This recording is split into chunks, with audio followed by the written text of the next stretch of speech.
This is a short summary of 1 Samuel in the Bible. This is all about King Saul and King David going back and forth on who's the true leader after Samuel was a leader as a prophet. The book starts out with Samuel coming from a miraculous birth from Hannah, and she couldn't conceive for a long time. The Lord gave her a son, and she gave her son over to the priest Eli to be raised by Eli, consecrated to the Lord, and that's Samuel. Samuel becomes the head of Israel with a word that is straight from God. He meditates and is in spirit. He is a prophet truly, and he's always honest to everybody. He's very respected throughout Israel. The Lord says, I will give the people what they want. They want a king. They don't want me to rule only. They want a man, just like the other nations. And Samuel goes and anoints Saul, King Saul. Saul comes from Benjamin, the smallest tribe in Israel, and he becomes the king of all of Israel. On the outside, he looked like a great King Saul. And he was, with military might. He slayed the Philistines, the Amalekites. He rescued Jabesh Gilead with a great battle. He unified the Israelite land with a heavy hand of military might. His son Jonathan was a commanding officer and a warrior for him.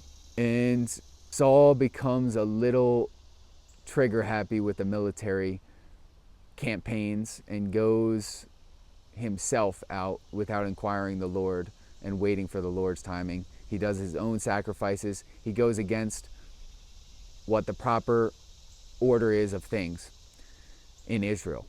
Samuel sees this and sees how Saul has forsaken the Lord to do his own thing. Saul tears Samuel's robe, and Samuel looks at him and says, just like my robe has torn, the kingdom of Israel will be torn from your hand. That was at the start of the downfall of Saul. Saul becomes tormented and worried, has an evil spirit come and torment him all the time. So they send out for servants to go find someone to soothe Saul's soul, a musician. They find David. At this point, Samuel has just anointed David as the next king, a man after God's heart, a shepherd boy from the line of Jesse. He's from Bethlehem. And it took him 15 years to become king after that. 1 Samuel is all about him becoming a hero for the Israelites. David goes and soothes Saul with his music. He's a beautiful musician. His words are very soothing. He sings praises to the Lord, and he plays his harp and lyre. Saul loves David. He doesn't know that David is the next king and next anointed one. Saul just loves his music and loves his wisdom.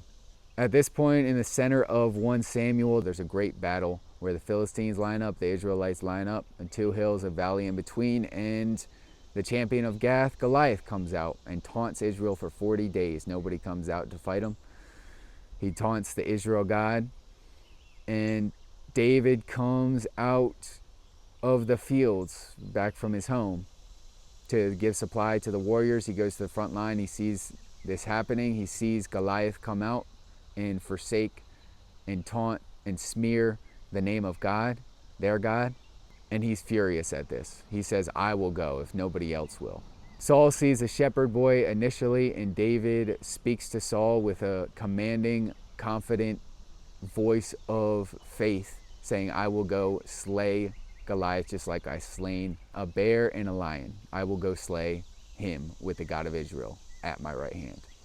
He has a speech to Goliath that he will be delivered over to the Israelites' hands, to my hands, and the Israelites will take down your whole army.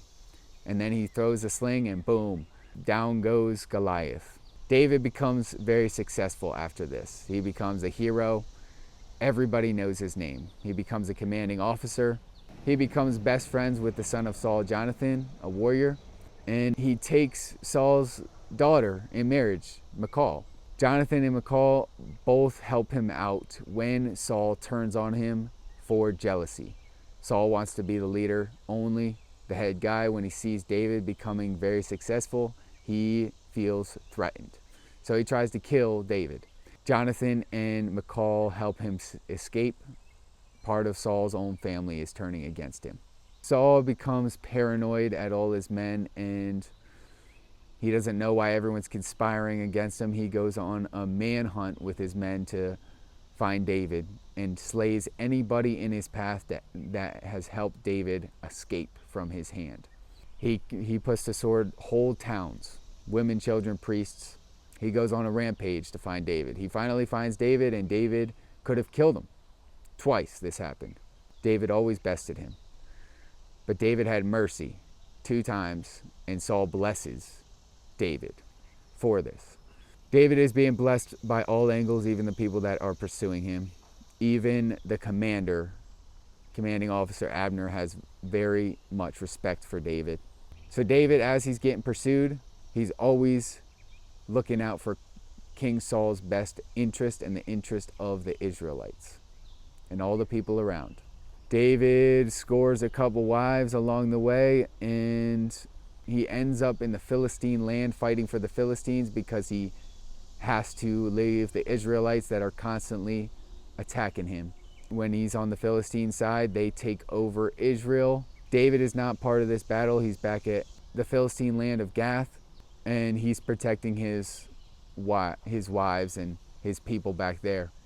The Philistines go and take over the Israelites, and I will not spoil it for you on what happens and who dies, but it is a brutal ending of 1 Samuel. 2 Samuel is all about David becoming the king of Israel. So you can put two and two together and see what happens at the end of 1 Samuel.